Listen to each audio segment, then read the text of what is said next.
Reconnaissance Française, Train of French Gratitude. In 1949, the United States received from France 49 of these boxcars from France for having, France is thanking the United States for having helped in World War II. Okay, because we helped France.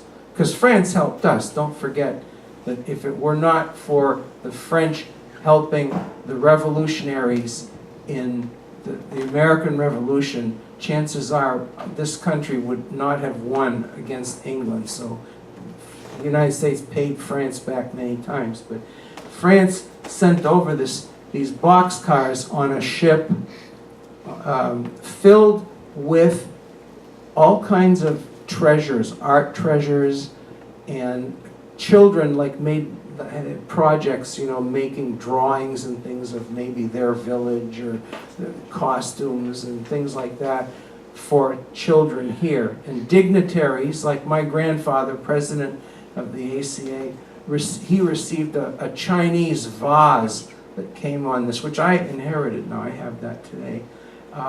The boxcars themselves were in a lot of states, because each state, I said there were 49 of them, so 48 states got these, and then there was one that was shared by then Hawaii, which was not a state, and Washington, D.C. I could never figure out how Washington, D.C. and Hawaii could share it. If they cut it in half and shipped one to Hawaii, I don't know, whatever it was. But anyway, the one for New Hampshire was put on display in front of City Hall in Manchester. It was put on display in front of the Capitol in Concord. And then it was brought back to Manchester where it sits today. So when I give my tours of the French West Side, we all go back there and look at that. So it's kind of an interesting little piece, kind of thing you don't see just everywhere. And if you wonder about the 40 and 8 here, these were military boxcars in France, able to hold either 40 soldiers or 8 horses. And these were also the same kind of cars that Jewish people were shipped to the concentration camps from France. So, French bookstore still exists. This is Mr. Roger Lasserre, who on Sunday mornings, if you listen to WFEA 1370 AM, he has a radio show in French. He plays music. So I don't know if you can get that here in Antrim, but I don't see why not. You can get it on the internet actually as well. It's called Chez Nous, which means at home. And he runs a French language bookstore and records. You can get records and tapes and CDs. Next. This is a French club that still exists, the Rimmon Club. It says, Le Rendez-vous des Franco-Americains, the rendezvous of Franco-Americans. Okay. José Vachon, who is one of our singers. You know her? She's great. You know her? Has she ever played around here? She plays every couple of 2-3 years at King State. Oh, okay. All right. Yeah. Yes. Oh, you in Berlin, yeah. And of course she's, she comes to Manchester often. In fact, for a while, we had in Manchester a French language TV program on our local cable station called Bonjour, and she was the host. And it lasted for a good 15 years. So, yeah, in the 1980s, like mid-80s to almost the year 2000. So, yeah, all in French, by the way. And you know that picture of William Howard Taft visiting a French club? Well, this is Chez Vachon. If you've never had poutine before, that stuff that I call a heart attack on a plate. Well, they serve it there. So this Chez Vachon, it's Canadian cuisine, And it's an institution, all right? So guess who visited that? Bill Clinton, right here. So that's my answer to the Taft photograph, is when I saw Bill Clinton there, I said, I've got to photograph him. So there he is waving. And he ate poutine. He used to come here, because this is one of those places where, for all the candidates for the New Hampshire presidential primary every 4 years, they have to go here and eat poutine. And apparently Clinton liked poutine, but they said he scraped all the cheese off, and the Union leader never liked Clinton, so they put on the front page that he had scraped the cheese off. So anyway, whatever. So, and here's the ACA building again in modern times. I was actually librarian archivist here for 7 years. I didn't become president like my grandfather and my uncle later. I'm not quite executive material, but I did like working in the library. So, and today, this is a Baptist church. So the ACA no longer exists. They bought it from the Baptists in 1930, and it has re-become Baptist again. So anyway, but the ACA no longer exists. But the collection, of which I was the librarian archivist, is now where I teach. It's in the Geisel Library at St. Anselm College. So one of the largest, if not the largest, collection of books and archives on the Franco-Americans in the United States. So there's the library that I worked in for 7 years. No longer exists, obviously, because this room doesn't exist. The books still are there, but at St. Anselm College. Okay? Remember the Saint Jean-Baptiste celebration that I mentioned before that parade? They had every year. They'd also have a bonfire. So this is in more modern times. That bonfire. It's kind of the equivalent of having fireworks on 4th of July. And I will end with a short series just of personal stuff. This is our son. I said St. Marie's still exists, and my wife and I were married in that church in French, and we had our son, this is a baptism, our son baptized in this church in French. Okay. And we raised our son to speak French and to know his culture. So here he is. By the way, our name's Perreault in French, and there's an author of all those fairy tales that you know as probably the Grimm fairy tales and all that. Those are much, much, much, much older than that. And Charles Perreault, in the 17th century, wrote them down in French, and he was one of the first authors to write them down, because they were all oral, transmitted orally. So we went to Paris. When our son was 11 months old, we brought him, and we took his picture in front of the statue of Charles Perreault, because his name is Charles Perreault as well. So, and we brought him on the farm. Our family had a farm in Quebec for 7 generations. My great-great-great-grandfather was a soldier in the Canadian Army, and he was given 30 acres of land for his service in 1818, and the family kept it. I said my grandfather hated farming, so he let his father and his brother take over, and then his brother's children were there and grandchildren until 1995. So from 1818 to 1995, this farm was in our family. So we took our son up there to see what it was like. And I'm sad to say that it's no longer in our family because a cousin sold it. But anyway, and took him to the family cemetery in the same village, just up the street from the farm. So he would learn where we come from. And he speaks French. So, and there he is with his cousin. He speaks French. His cousin didn't speak French. It was like, this to me symbolizes the two kinds of kids nowadays. Some, very few, speak French. Most of them don't. So, and the balloon is going in her direction, you know. So that's where it's going. And now he is 37 years old, 36. Yeah, sorry, my wife's here to correct me. 36, and he has kids, and they speak French, because we take care of them a lot. You know the definition of grandparents today, right? It's surrogate parents, 24/7 on call. So, anyway.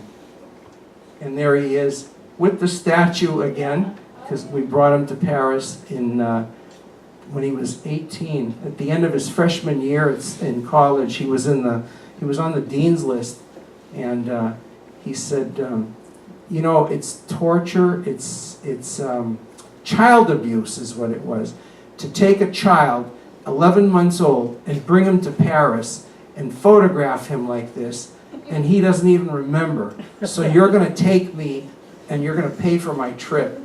And we did, and we said, on the condition that you let us photograph you in front of the statue of your namesake here. So there it is. And I'll leave you with a sunset over St. Marie's Church. And I know it's hard to see, but the base here is a mill. There's a mill right here. And when you see it in silhouette, it looks as if the mill is the base for the church. And I say, there's what Manchester is all about and the Franco-Americans. The Franco-Americans were brought from Quebec to work in those mills, and without them, those mills wouldn't exist. And what did they do?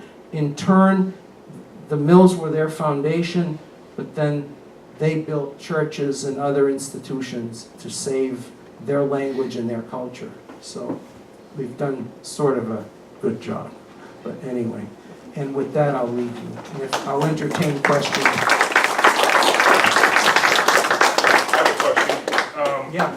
You kind of touched on it, that there were other French coming over into the Americas, not coming through Quebec. What other port of entries did they come through? And then the second question is, many of the immigrants that come in have changed their name. Was there a whole lot of name changes to make it Americanized or Englishnized or whatever? There were very few French people from France coming over.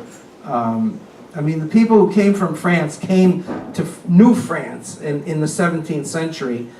Very few people came from France directly to the United States, except in the early days when Catholics were going to New France. You had to be Catholic to go to New France. The Protestants all came to the United States, or the English colonies, you know. You hear about Paul Revere. A lot of people don't realize that Paul Revere's father was from Alsace in France, and the real name was Rivoire, and they anglicized it to Revere. And there were others like that. Franklin Delano Roosevelt, well, that Delano was Delanois. And so there were a lot of Henry Wadsworth Longfellow wrote the poem Evangeline about the Acadians. Well, he had Acadian ancestry.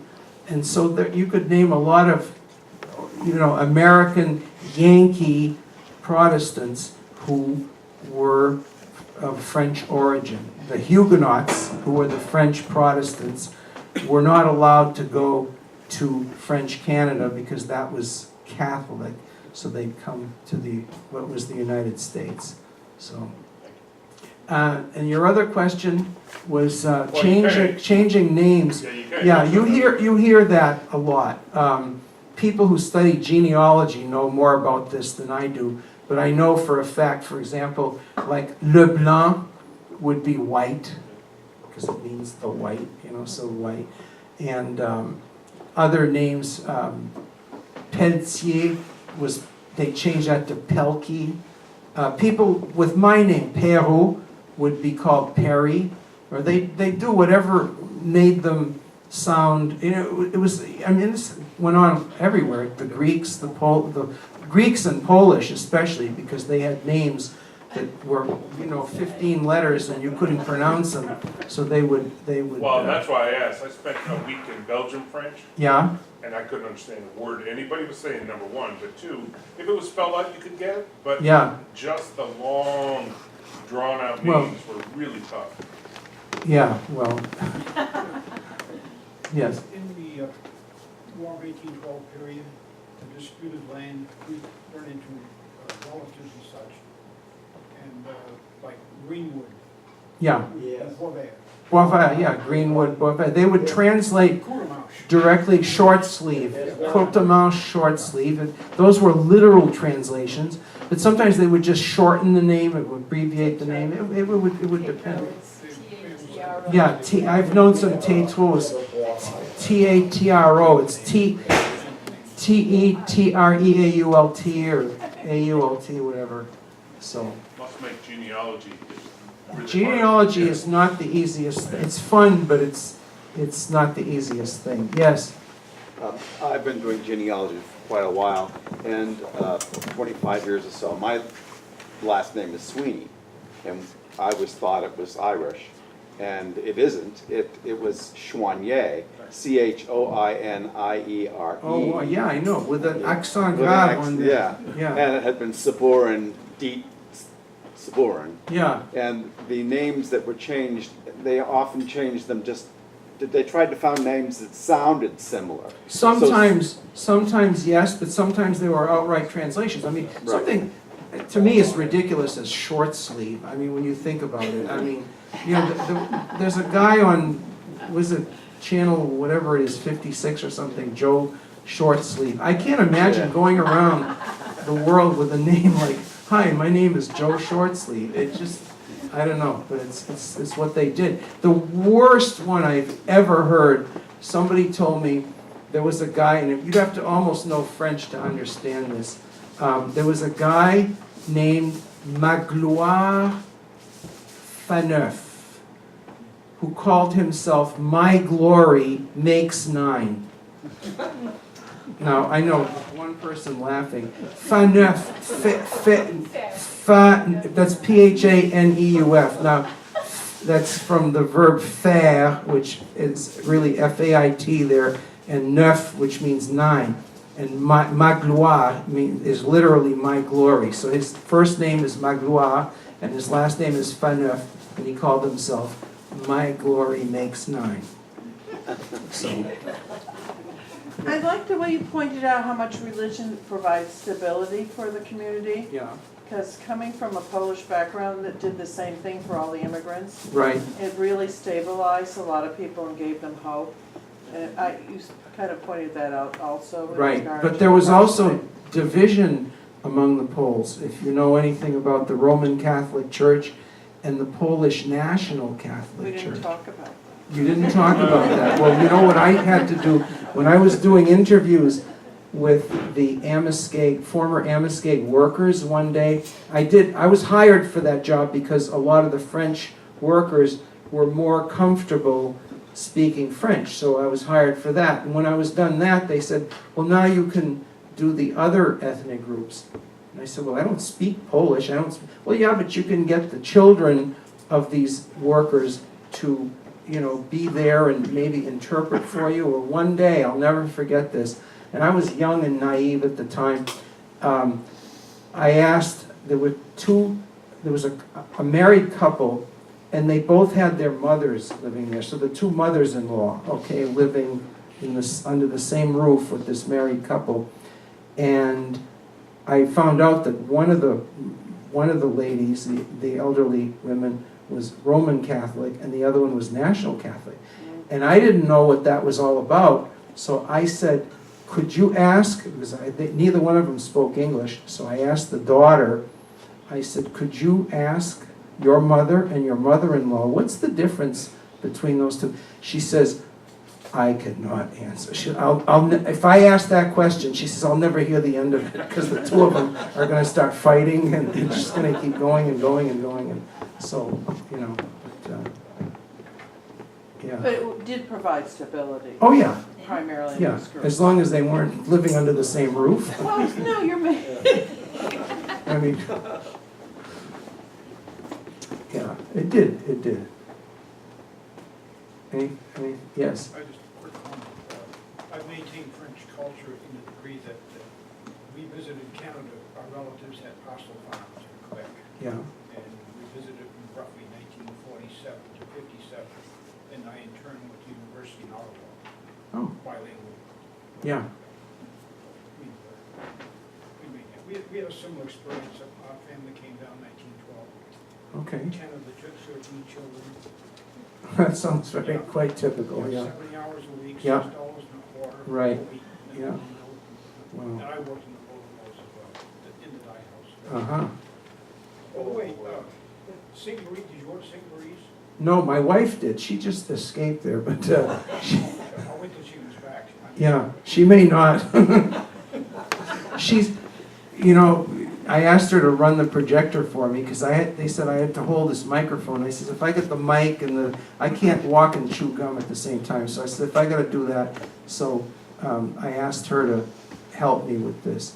But she, as she said, to Steve Ullman earlier when he was here, she says, I've heard him 1,000,000 times, and I was bored to death listening to him. So it's like, you know, so she's probably sitting out in the car just, you know, with the radio on, listen. I don't know if the Patriots, oh no, they're probably done now, but they were losing when we first got I here. have an NFL alert, the Browns and the Tampa Bay are in overtime, so. Oh, No spoilers, Thought I was okay? gonna say the New England game, Yeah, no spoilers. I want to thank Mr. Perreault for coming and the New Hampshire Humanities Council. If you have more questions, I encourage you to step up and ask them. I do have a couple more notes I want to speak about. As soon as I'm done yapping, help yourself to some food, some refreshments from Barbara and Kathy made. We have some items for sale over here, Neil, against the wall. He's at the table here with our postcards, our bags, our books, anything. Take a look, see if there's something there that you might be interested in. All of our programs are recorded, as you can tell we have 2 cameras, and they are put up on YouTube. So if you've missed a prior program that you wanted to see, good chances on YouTube. Just search for Antrim Historical Society and they're there, and take a look. Next month we hope to have one more program if things go well in November. We're still working on that, and then December we'll be working along with Festival of the Trees like we do every year, and then we'll be dormant for a couple months as others. So please enjoy some refreshments, and thank you very much. I just want to say one thing too. If anyone's interested in learning more, I have a book, Franco-American Life and Culture in Manchester, New Hampshire, Vivre la différence. And that's not vivre, it's vivre, live the difference. There's a little play on words there. So if anybody's interested, it's, I don't have copies here, but you can get it online as well, so. And thank you for being a great audience. To listen to me all this time and ask questions and get me talking, it's like, wow. Thank you very much.